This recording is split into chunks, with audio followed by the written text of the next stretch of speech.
What's popular, YouTube? Another day, another demo. Can we get 10 likes on this video? If not, can you comment on why or why not you have notifications on? Huh? Wow, me being such an influencer. Cramming them all in to the intro right in the beginning. Maybe I should do that more. Let's see if we can get 10 likes on the video, please. Please. Oh my God. All right, top 6. It's getting juicy. Okay, top 6 is not top 5. I mean, apparently we love round numbers. Why wasn't your kid there in the top 10? I'm sorry, but I didn't really think about it. But yeah, top 6. It's not top 5. Like, yeah, you want to say top 5. Like, oh, Device has been top 5 for the last 5 years, even though he's top 3 most of them. You just want to say top 5. You want to say top 6. But, you know, it's still top 6 in the world in 2021. The game's never been harder. There's never been more teams playing at such a high level. And yeah, the end of the year was rife with a bunch of teams that end up, you know, needing to make roster moves and stuff like that. But you could argue that's just because of Na'Vi. You know, the fact that they were just creaming everybody. I mean, we might not have even seen Vitality break up at all if not for Na'Vi. So some very interesting storylines to talk about a little bit in the demo today. So why don't we just get to it, huh? Who is the number 6 player of the year on Laos Top 20 2021, or even your own? Let me know. Write down in the comments. Let me know who's next. All that stuff, okay? This player is a young prodigy. This player is a young prodigy. This player's flipped the script for his roster this year. This player has been one of the most unique players in his role and has influenced the scene as a whole. And the idea of how to play this role effectively. This player definitely watches anime. This player definitely plays Kovacs. This player definitely plays chess. Okay? All these might not be true, by the way, but I think so. And this player is probably the best player on his team. Oh, did I give it away? Okay, this player is somebody who people probably have higher than I do on this list. This player is, in fact, Shirography, because he's all over the globe, baby, owning everybody. Shiro, 0 to Shiro. This guy is the player we did a Gambit Youngsters video on the come up. We followed his career throughout 2020, 2021. Amazing stuff. The Black Bars God himself, Shiro, 1024, 768. And we are going to watch this demo on Black Bars. Okay, we're in top 6. I'm going to watch it on Black Bars, even though I'm completely against Black Bars. It ruins the videos. It literally just gives me smaller real estate. I have to make the camera smaller, and then there's just giant black bars. And black bars makes no sense, man. It makes no sense. But what does make sense is Shiro, and so yeah, he's transcended the resolutions. He could play on anything, I'm sure of it. Hey, did you know that Shiro changed his res to 1920 by 1080, be almost 2 times as good? Did you know that? It's a fact. Look it up. Did you see it for yourself? Shiro, baby. We love Shiro. We stand Shiro. Now, I'll talk more about it as we go on. So I don't want to spoil anything, but I think it's, you know, clear at this point. There are going to be some people who would have had him higher. I never moved him on my list. I had kind of this tail end of it really kind of wrapped up for different reasons, and I'll talk more about it in the demo. But yeah, Shiro's my number 6 for the year. Today, we're going to watch the game of the, you know, kind of first LAN that we saw Gambit get into. And the main reason for where I have some of the Gambit players is because a perfect career online, right? The transition to LAN was bumpy, but still impressive. But there was a discrepancy. And then my other piece of logic for this is that you cannot have an era online. They also were not the number 1 team of the year. And when LANs, it did come in the second half in this very unique circumstances, they did not continue to be the best team in the world. Because you can't win a major online, because you can't have an era online. The online results, as impressive as they were, it's not to say it's easy to win online, only can be validated by LAN results. And that's why I think LAN results stand way far ahead in terms of storylines. And I think the Na'Vi Gambit storyline is the perfect proof of that. So if you disagree, that's fine, of course. But that's how I see it. That's the bottom line for me. Last year, I had a different view on it where I just kind of wanted to give more credit to online results because there were no LANs basically. But what we saw this year, I think for me, showed that there are certain teams that will play well in LAN, certain teams that need to get better to play well in LAN, and ultimately you can achieve the things that another team who will play well in LAN can achieve unless you also do. So did that make sense? Wow, that was a doozy, but I hope it does. I think basically the Na'Vi Gambit storyline says it all. So let's hop into the game. This series they choked overall, but this is a really good. They choked this ancient game. Remember this? This is where we're like, okay, Gambit are not exactly the same on LAN. This is a pretty bad match. hard to watch. Of course, we were all cheering for the Gambit storyline, but that was harder to watch. Overpass, however, was very impressive from Shiro here on T side, and we watch so a few of the rounds in the beginning, as well as the OT here, because it's 22-10 with a 160 rating, and it was a hard-fought battle, right? A close game, which a lot of people wanted. So let's go ahead and take a look at that. Our hero, Shiro. Jeez, you guys are mad about this one, man. Come on. Have a day off. You know what I'm saying? Top 6. What a wonderful placing for Mr. Shiro. And you know what? It's top 6, so because it's top 6, we got Shiro on black bars. It's not a world's first. We've done this before, but we didn't want to do black bars because it's claustrophobic, man. What's with the horse blinders? I made a meme where I had playing on 1920 black bars, and I put a blanket over either side of my monitor. That's what this is, right? It's 4-3 stretched, scrunched. I'm over it. We're doing it black bars, top 6. And we're here to watch Shiro play the T side in the quarterfinals of IEM Cologne. Already with the bouncing guns. Apparently, this is an unfixable bug. Talked to Dominic, who made HLTV in this Mirror POV mod, and he said that when the no crosshair bug came into the game that we're seeing right now, that's in happens on professional broadcast and everything, that just came as an accident in an update. So did the disco gun. So unfortunately, can't actually fix that. But like most problems, they just go away if you ignore them eventually. Just don't focus on it. You guys are now aware of your tongues. You guys are now aware of your breathing. I'm sorry, I didn't mean to do that. But okay, top 6 for Shiro. And we're coming full circle. A long time ago, I made a video called Zero to Shiro. And it was on Shiro when he was farming tier 2, Gambit youngsters. It was a vibe. We were like, wow, how good is this team? How good are these guys gonna get? And here we are. And I'm sure HLTV is gonna place him a little bit higher than I have him. You know, because of everything, Shiro has the stats argument in the bag, 100%. He has one of the nastiest KD ratios. He has some of the... He has, I mean, eye test and everything, of course, he passes, but the stats argument way well in his favor. Just how good he did with the op. But, you know, because of the way he's used, I do classify him in the same category as a player like a Blame F or a Jame. He is saving a lot, and that's not to knock on the playstyle, because it's definitely the best way to use him. But they leave him alive as well because he's so good in the clutch. Oh my god, they worked so hard for that. Almost let it go. But with Shiro, I even asked for HP at the end here. Yeah, he's a complete player, and Gambit system is so good, and they use him properly. But it makes it a tiny bit hard to place for me, just because, you know, I know his stats are going to be the best on the team because he's an opper, and Gambit play economy down CS, clock down CS, advantage down CS, and they make sure to use the op to its full potential at all times and save it when they, you know, it's not going to get kills and stuff. But that does cause some inflation. We know inflation is one of the biggest problems of 2021, huh? Right? Nobody likes inflation. So there is a bit of stats inflation, of course, with a player like Shiro, but that, again, doesn't mean that he's not an amazing player. And to do what he did this year, and for all of the Gambit players, again, is absolutely remarkable. It's exquisite. It's incredible. We stand here in awe of what these players, without buying some super huge star player into the team, achieved. They had Hobbit, but there was no guarantees with Hobbit, you know, to have him on the team. And they all just worked so hard and did a hell of a job to achieve what they did.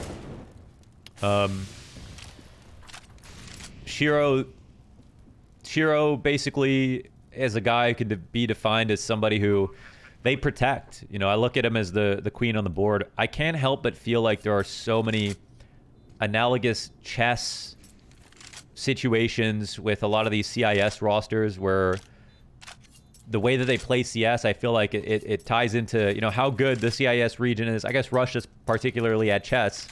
And when I look at Shiro, you know, I look at him as the queen piece. The guy who has the most powerful, if he gets on a line, you know. And just like on a chessboard, Shiro, he doesn't really miss. If he has an easy shot, he hits it. And he hits almost all of his hard shots as well. He's the Kovacs kid, and I don't know if he plays it. But in the same way that a queen on a chessboard has all these powerful lines and stuff, it's not something you bring out early. The queen is a piece that you protect, and then you weaponize it as the game moves forward, but you try to keep it protected at all times. You never let your queen go out and fight by itself. And I think that's a very smart thing that Gambit did with the op. And they kind of amplified all of the arguments for why the op might be overpowered. But I still don't think it is. I just think that Gambit used it in that best way possible. You know, similarly to a Jaime, you could argue, like, why would you be overly aggressive if you have the rifle support and then an opper that is great in the clutch to put him out in front, right? And you look at Brokey, and he's kind of like the same thing. He's really good in the clutch and might not take that much initiative as an opper, but he doesn't have as good teammates as Gambit does. Gambit have just such amazing players across the board individually. Nice balance between this whole roster. Just always gushing about Gambit. There's so many good things to say.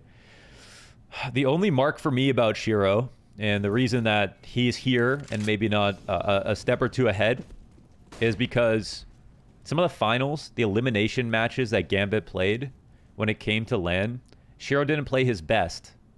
And I think that Shiro is the foremost and focal point of the roster in a lot of conversations. And it's not to say that they don't have 3 other players that are all lifting heavy weights when it comes to stats, but, you know, a lot of people would say Shiro is the best player. He's got the best gun, and he can have the most impact. And very well-rounded and great in the clutch, and exactly knows who he is and what he needs to do, and delivers on that front. So there is a particular onus, I think, for him when it came to some of these finals, and I feel like he was one of the players that fell off most palpably. Okay? So I've got kind of like I'm squelching right now, my face. It's a bit of a grimace almost, because I'm just like, you know, I say that with all due respect because we still have all of that, you know, online period. We have all of the other matches apart from the elimination matches and the finals and stuff like that. But I felt like that was a slight mark for Shiro this year. And again, looking forward to next year, I've got nothing but optimism when it comes to thinking about what they'll be able to achieve moving forward. I think the very best thing for Gambit right now is we look at every top team, okay? Vitality, G2, FaZe, Liquid, all these, any team, even up until like the top 15. Nearly every single one of them is thinking about or making a roster move because they need to. Because the only team that's locking them out of winning tournaments is Na'Vi, who have again won every single LAN they attended this year, which was all of the LANs in total except for one. And Gambit are the only team, first of all, they're the only team to not make a roster move in this year, but also the only team to provably not need to make a roster move moving into next year. Now, the other team, you could say, could potentially not need a roster move is Heroic. But if we look at Heroic, talked about this before, Stown is the only one who played up to standard on LAN. Everybody else fell off way too much. So the idea that Heroic are solid right now is not true. They're pretty good, and they'll probably get better next year. They might not need a roster move, but right now you can safely say they have not enough top 20 representation to come close to dethroning Na'Vi, who are almost 500 points on HLTV or more, 570 or 530 points away from the second best team in the world. If there is even a second best team right now, which I guess is Gambit, even officially. And Gambit, because they had this huge lead in the online period at the beginning of the year versus Na'Vi, you could say, okay, perfect. We know they can beat Na'Vi. Now, the only threat for Gambit overall is can they figure out their LAN woes? And there are lots of teams in history. Let's even look at Astralis, okay? The most dominant team in history with all the records set. 58 weeks in a row, I believe, at number 1, where Na'Vi are only at 20, 24 or something like that. And Na'Vi are the second longest number 1 team or whatever. They were a team that choked constantly. Semifinals, quarterfinals, couldn't even make finals. I'm talking about Astralis. And they figured that out at some point when they got Glaive. That was the big change. Now, it's not to say that... I definitely don't think Nafany is actually a problem on LAN either. I'd say Nafany's even kind of more impressive in some of their bigger matches than Shiro was in some of their elimination games, even if the stats don't necessarily show it. I think Shiro at the World Final said, I played like crap or something to that effect after they lost to Na'Vi. They had a map up. I actually thought Na'Vi I picked Gambit actively to win that final. I thought they would be able to do it. And they got a map up, and we knew they had the tools, and they showed it online, and they come close on land and everything like that, but they couldn't get over the line. So for me, I don't think Gambit. So that's all to say. I think they provably don't need a roster move moving forward. They shouldn't think about it. They aren't. And again, this is year one playing at this level.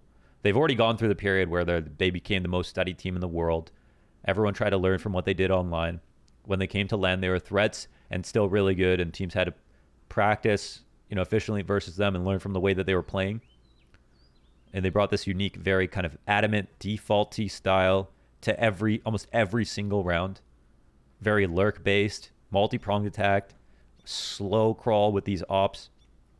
And I think they kind of revolutionized at least the best way to play online, number one. Ooh, look at that walk up. That's quite a find. How annoying is that to find a timing like that? See how Shiro deals with this. He doesn't even worry about the other side. Oh, Kerrigan will take him out. Okay. And T. This is a very strong T side, by the way, from Shiro, and I wanted to look at this one to see, exactly how slow does he play and where does he come in, because he had a high rating, good impact, and everything like that. So I think it is kind of a perception for sure that he's like ultra baity, but at the same time, I think like players like James as well, there's a lot more to it. There's a lot more to it than just waiting for your teammates to die. And you can see on that round, the spacing was tight. He was there. He found a kill in the mid round that moved the round along and uses awareness to help his team. But yeah, I think the only way you could describe how he's being used on the team is, well, that's it, pretty much. Big Shiro, and he's always looking in the right spot. So yeah, it creates for a very interesting situation next year. Is there any reason that Gambit should fall off? I don't think so. I think they already proved they can survive being studied. That's enormous. Lots of teams can make that breakthrough, but staying at the top is the hard part. And while they're not on the tippity top, right? They're not exactly where the snow is right now, but they're second up and a real threat. And I think they'll have the rent-free in Navi's heads right now, at least in terms of what is the only thing that could keep us out of this era. Because Na'Vi were able to not only, set themselves so far apart from second place, but they're the reason that all these teams are making roster moves, that G2 are literally trying to buy Monacy from Na'Vi, which is probably the hardest negotiation of the year, because Na'Vi have to decide if they want to let a player go that could potentially turn around and beat them. Which I guess we don't even know if that's still happening. Then the Vitality changes came through. And that one's a little... Ooh, that was a nice shot. That one's a little sad. Just because it seemed like there was so much potential. I'm going to do a news video because I want to talk about like Liquid Shocks and how well Vitality were playing and stuff like that. But, Magix and Dupree coming onto the team. This is a symptom of losing to Na'Vi or challenging them on LAN. Losing them to them at the Blast Fall Finals. Losing it to them online the Pro League Finals where they came very close, best of 5. These are the grading results that they erode away at your confidence in the year. Because, again, everybody's probably counting the amount of times they would have won a tournament if Na'Vi didn't exist. And I love this idea that there is a great nemesis over top of the top 10 that nobody can figure out how to consistently beat, even if a lot of people have come close. And I think that's also an interesting thing about this Na'Vi period, is that unlike some of the other teams that were dominant and had such a big, dominant streak where they won everything, I personally feel like Na'Vi, with Boomich and Perfecto, and the fact that a lot of their games have come close, and the fact that I don't think anyone would call Boomich the best IGL in the world, although they would say, probably top 3. And some people will probably be ruder than that and say, like, not even top 3. I think he's definitely underrated, I will say. I think he's been calling great and the team looks amazing. Na'Vi do not look as solid, in my opinion, as some of the other teams that have had crazy, crazy eras. A lot of their games have been close. I mean, that is true. Even if they've consistently won them. But I also think that means two things. They've been particularly resilient. Let's reference the Major versus G2, where they go 14-8 down, I think, and then come back on Nuke to protect their Nuke streak and beat G2 2-0 in overtime. That shows a lot, and that's scary for other teams who have to play against them. But then it also shows that, like, yeah, I mean, even like a stroke of luck or a small thing could flip it on its head. And then we have like Vitality, who are able to randomly take out Na'Vi on LAN in the grand finals of the Blastfall final on Nuke. And as Shock said, I saw Shocks in the lobby of the hotel after the match happened, and he said, I was like, Shocks, you lost, man. The hell? Jokingly. And he was like, yes, we lost. Yes, we did not beat them. But we did fuck up their Nuke streak. He said it like that. And then everyone cheered because we were all drunk. That was very funny. Great big smile on his face. That kind of thing matters, you know? But yeah, the level of dominance for a lot of people didn't get to see it that Astralis had was way farther ahead than Navi's currently. But then there's another part to this that it's weird, got the mixture of online on LAN, so there's less total LANs this last year, but there are probably more good teams on average, even though a lot of the teams in the top 10 were either falling apart or not quite as strong as they used to. Because there's both the argument that even if these teams weren't as strong, they're better than most of the teams coming out in 2018, right? So that one's tough. Can we get some likes in this video? Let me know what you think about that. If you feel like 2018's field was stronger than 2021. So, I mean, when we saw Copenhagen Flames the major and Tropic at the major, I think that was the first time where I saw a couple of teams that made a huge run at a very hard tournament like the major, but also made it look like they were just, it wasn't luck. They just did it because they were really good. And then you could see the power of teams at that level. Now, this game ends up going to OT, and you guys have been asking for some closer matches. So this is a match where it's a very, very close half, and then it go in overtime. There's another additional 12 rounds where Gambit go 7-5, and I think in this game, Shiro had like a 1.60 T-side rating across their 7 T rounds. Well, I guess 14 1 T rounds, 8 lost. That makes sense. It was 8-7 half and then 7-5 in OT. You know what I'm saying? Shiro on Overpass. This is one of the scarier maps. Probably the scariest. This one or Vertigo, probably the scariest map for Gambit when they played against some of the other teams. And it's weird. It feels like Overpass is coming more and more into the fray, into the map vetoes with some of the top teams that are playing it over Ancient, which that pains me to see. All right, Shiro on an AK. With a very good crosser, I'll just say. I know he doesn't get to use it much. He's always in the scope. But a very, very good crosshair.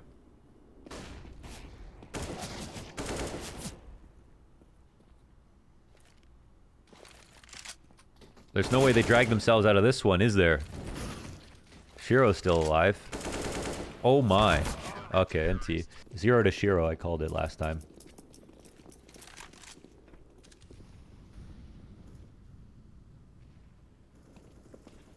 See, I mean, at the over top of the wall is because people will jump up on this little bin here that he can almost clear right now and then head peek, but they can also swing out. And so you're holding this angle. There's always some risk, no matter which one you're trying to take. But the safest thing for this first timing is to aim above the barrel just in case they go for that one. So I call that the Guardian pick. I feel like he was doing that the most on FaZe back in the day.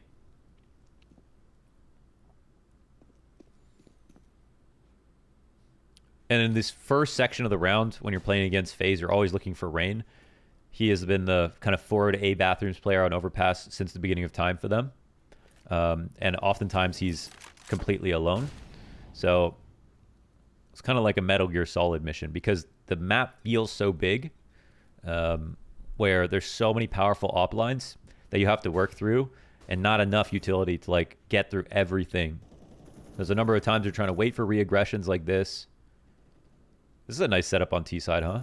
They're stopping every single push, and Shiro is the one pressure point. And Nafni walks out, and he could have died there, and Shiro would have traded. I know we're trying to set up these nades. Let's see what they do. 2v5. No shot.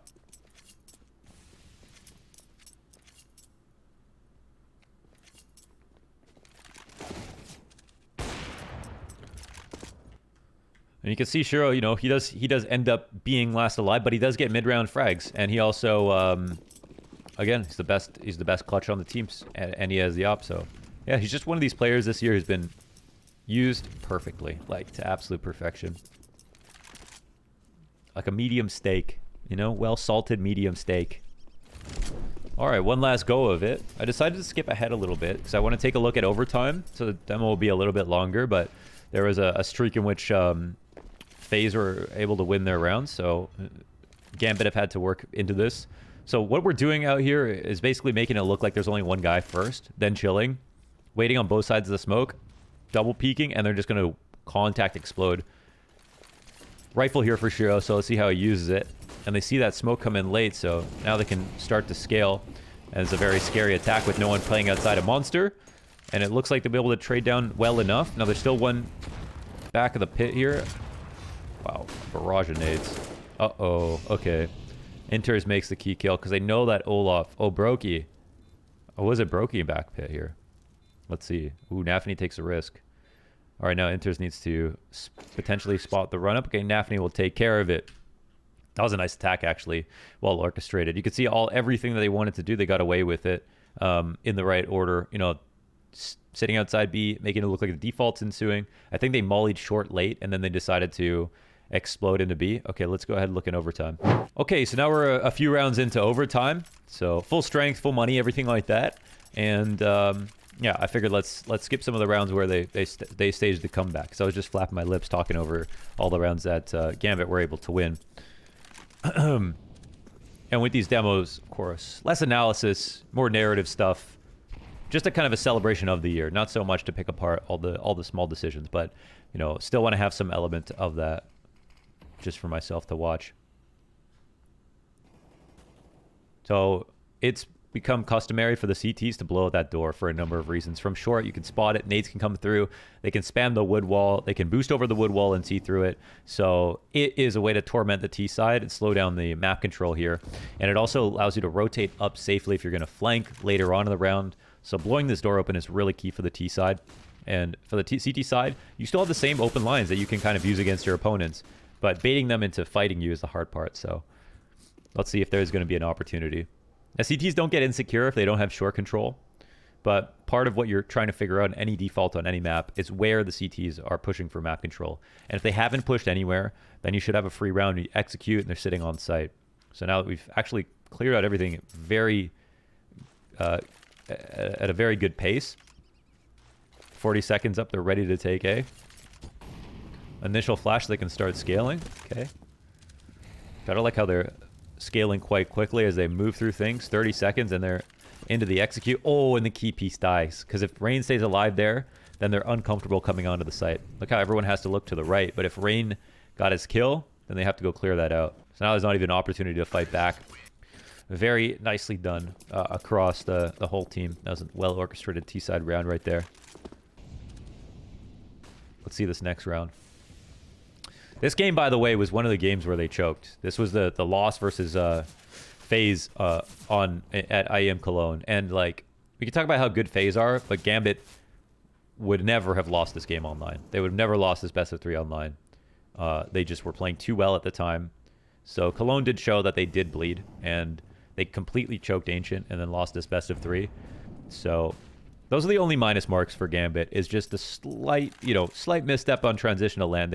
If they didn't have a slight misstep on transitional land, they would literally just be like the top 5 players in the world in order. Like, pretty much. Like, they were, okay, maybe not Inters, and Nafni might be lagging a little bit behind, but like, yeah, that's pretty much it. They would have 3 spots in the top 5 pretty clearly. At least that's how I would put it. Oh, nice shot from Shiro. Okay. That's a big one as well. Because, you know, Rain's not at long anymore. You know, potentially lurking in the bathrooms. They clear everything else out. It's all good, baby. And it's just the key shots here or there that make a big difference for Shiro.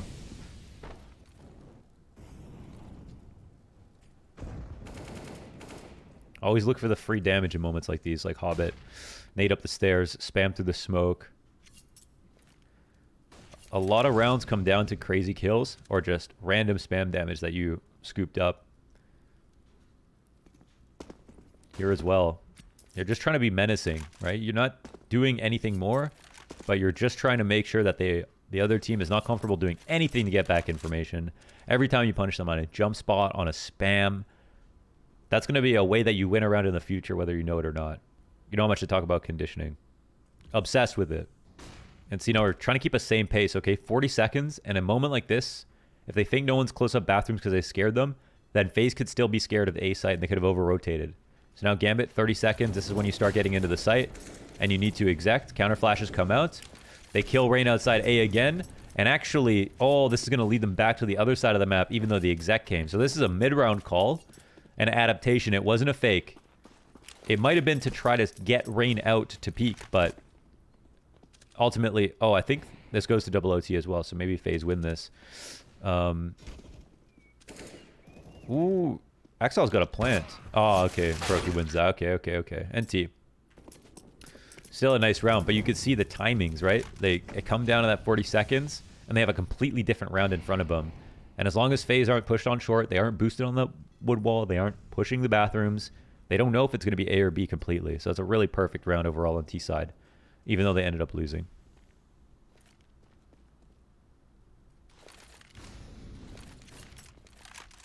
Oh, another contact explode. But this is a different one, right? They send two in to make it look like the full exec.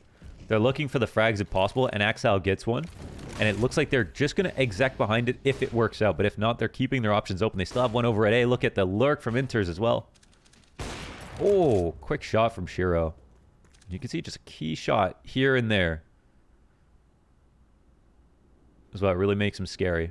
Oh, no, they have so much time. Again, clock down CS at all times for Gambit. Clock down, economy down CS, and they have so much time to wait. Let's just see if Olaf tries to get some info back. And they find him ultimately. See a brand new opening. Just make things even scarier. But they've done such a good job of scaring him on either side of the map. And you can see they're running up to clear it. So Shiro specifically watching as they're making noise. Because when you're holding long sometimes, you want to take a timing where you feel like your opponents are running or lining up their lamppost smoke. And then you can kill them there. And sometimes the flash retakes are not good if your opera is all the way back at the other side of long. It'll barely hit you, really. Wow, and they're actually converging on the B side again. Look at the timing. Again, crossing the 40-second mark. This is when the nades get set up.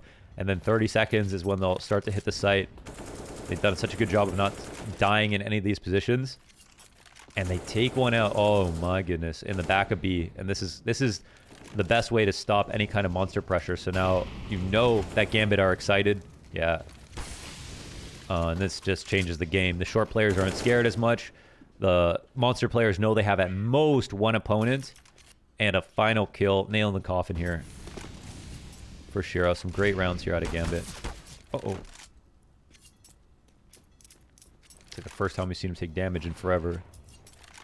This is a great match. We should do like Gambit week.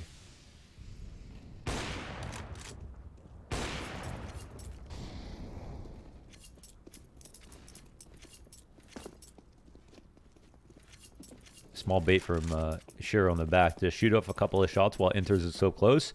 Because Kerrigan, he didn't know if he was spotted or not. Uh-oh.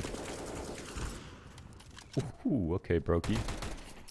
The pre-fire. Let's move on forward. That is the T side, but we can watch for the conclusion, actually. Because why not? I think we have 12 rounds. There are 3 more. It's that 1-2 gut punch. And see, they aren't exposed at long as well. They're holding this.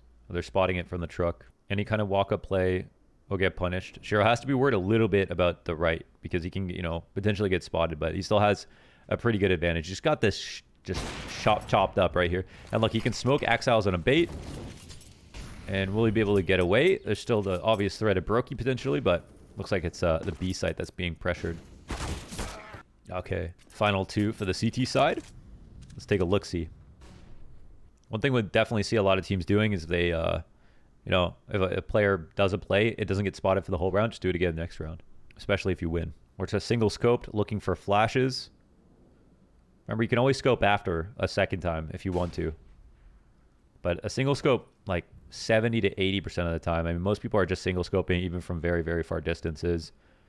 I actually liked how much Hero was double scoping in this game, even though he's been quite picky about each situation. Okay, one last. See how it goes. Again, same thing. See, Shiro, they won the round last time. Shiro did not get spotted at all, so he just paced it again. See if his team even needs help on this one. It's a scary one from Brokey, my goodness. Still ain't no chance. GG. Oh my god, that was through the... Okay. Alright. Okay. Alright. Are you happy you got black bars? Not doing that again. Not until next year and we get to top 5. Okay, if there's black bars players, then I'll do it then. But otherwise, we're doing stretched. Yes, hope you enjoyed that one. It was a great game. That was a great game. Really cool to watch. Not just for Shiro, but the whole team and how they used them and everything. It's a very high-impact game. One of the better demos for sure we've seen so far. Yeah, this is the Cologne match on Overpass. And yeah, again, this series, you know, they choked it. They choked Ancient so hard on this one. And, you know, this is before the nade buff, the M4 buff, and everything like that. This was just really, really bad. Even though the map was still a little CT-sided, watching the game, you're like, man, Gambit are not the exact same on land. So this is the first taste, but they still did really well overall. So yeah, amazing year. I hope you enjoyed that one. And let me know in the comments who you have next for top 5. So reach top 5, man, top 5. Things are getting exciting. Almost wrapping up the entire series. Been great. Thanks for everyone for joining us on this journey. It's been fantastic. So yeah, see you tomorrow. And as always, be safe.